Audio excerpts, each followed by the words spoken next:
I'm David Carnoy, and I have here the Kindle e-ink reader that everyone's been waiting for, the one with the built-in light, the Paperwhite. If it looks a lot like last year's Kindle Touch, that's because aside from the missing physical home button, the chassis is mostly the same, and the two devices actually both weigh in at 7.5 ounces, or about half an ounce heavier than the Nook Simple Touch with Glow Light.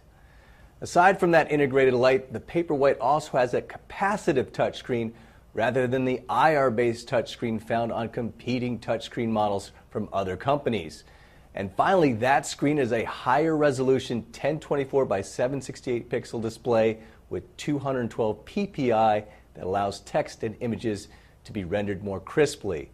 About that light, when I first saw it in action, my immediate impression was that Amazon was using backlit technology, even though I knew it was front lit. That's because when you're looking at it in a non-darkened room, the light splays across the screen very uniformly, and the screen has a pleasing white cast to it. For that reason, Amazon says it expects people to use the light all the time indoors and only turn it off when outside in bright sunlight. The light goes on as soon as you turn the device on, and then you can adjust it or turn it off using the touch screen. And while I thought the light washes across the screen more uniformly than the light on the Nook Simple Touch with Glow Light, in the dark you do see some unevenness in spots, particularly toward the bottom of the screen where the LEDs are.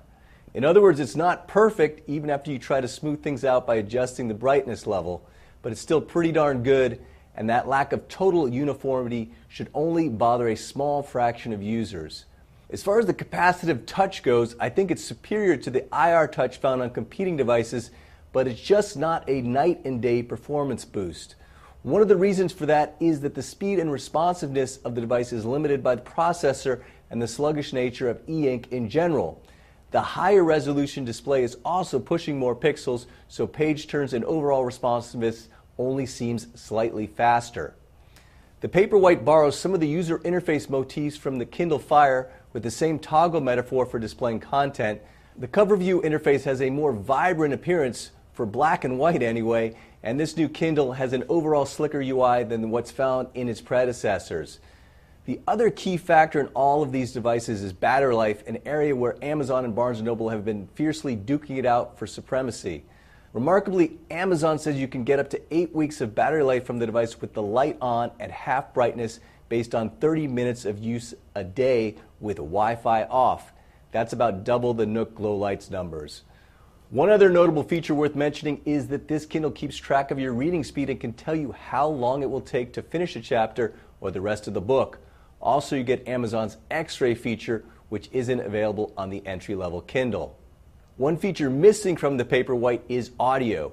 Amazon has removed the audio support that was available in the Kindle Touch, which means no text-to-speech functionality or MP3 playback. It's also worth mentioning that no AC adapter is included, just a micro USB cable for charging. The base special offers ad-supported model with Wi-Fi costs only $119, which is less than what competing models cost. All models have 2 gigabytes of built-in memory, 1 gigabyte of which is usable for storage, but unlike the Nook Glow Light, there's no expansion slot for additional memory.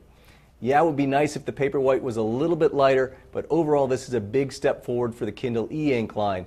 Both the Paperwhite and Nook Glow Light are excellent e-readers, but the Paperwhite's light is implemented slightly better, and the addition of the higher resolution screen and capacitive touch are other pluses in its favor. Rest assured, Barnes & Noble will eventually add that higher resolution display to its Glow Light model, but for the moment anyway, the Paperwhite jumps to the head of the e-reader pack. It may not be perfect, but it's definitely the Kindle a lot of people have been waiting for, and that's why we're awarding it an editor's choice. I'm David Carnoy. Thanks for watching.